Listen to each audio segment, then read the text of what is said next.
fanatics of the Tampa Bay Lightning are breathing a sigh of relief because on that back end, how good was Mikhail Sergachev? They've got him inked to an extension. Tony Luffman, E.J. Raddick, I know you love his game. Yeah, well, what's not to love? I mean, he was the 9th overall pick in 2016 draft for the Montreal Canadiens, came over to Tampa in that trade for Jonathan Drouin.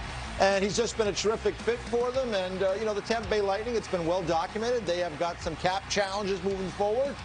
But to get this one off the plate is a huge sigh of relief, as you mentioned, for Lightning fans, Lightning management. What do you make of the structure? Well, you know, it's funny. I reached out to his agent today, Mark Gandler, and we discussed a little bit about what his thinking was in the deal. And that AAV of 4.8, it's really in line with what guys of his ilk have gotten in these type of circumstances. When you think about a Charlie McAvoy, you know, as one, Werenski in Columbus as another. I believe they were 4.9 and 5 million respectively. So, and you can see it here. I mean, they're pretty similar. And what Mark pointed out to me, and he's so right, is, I mean, there hasn't been any inflation in the world. I mean, we're in a worldwide pandemic. Obviously, there's some challenges right now financially for the teams, for the league, for everyone as we try to push through this. So, you know, the idea is the player wants to be in Tampa.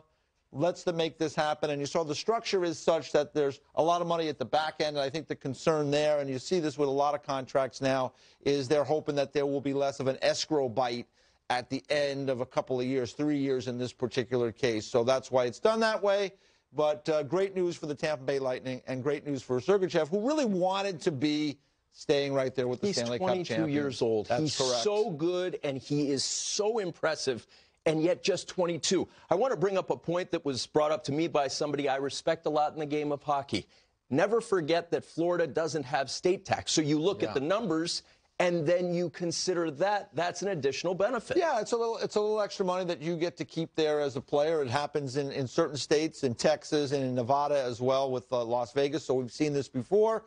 So that helps a little bit. But in the end, the Tampa Bay Lightning, they still got some challenges there. They've still got to sign Cirelli. They still got to sign Chernak. You can see it up there. Is that a negative? Yes, that's not how that works. That's not how it works. But they will continue to work on those particular contracts they're hoping to get signed and then see what they can do with some of their other personnel if they have to move guys out. I know there's been a lot of talk about Tyler Johnson.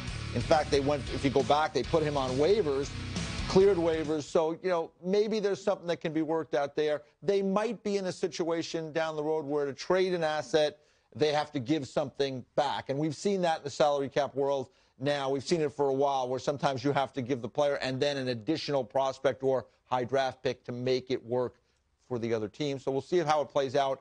But Tampa Bay's in a good spot. They've got a lot of good players under contract, and they're the defending Stanley Cup champions. And I'm sure they'll get these things worked out over the next several weeks.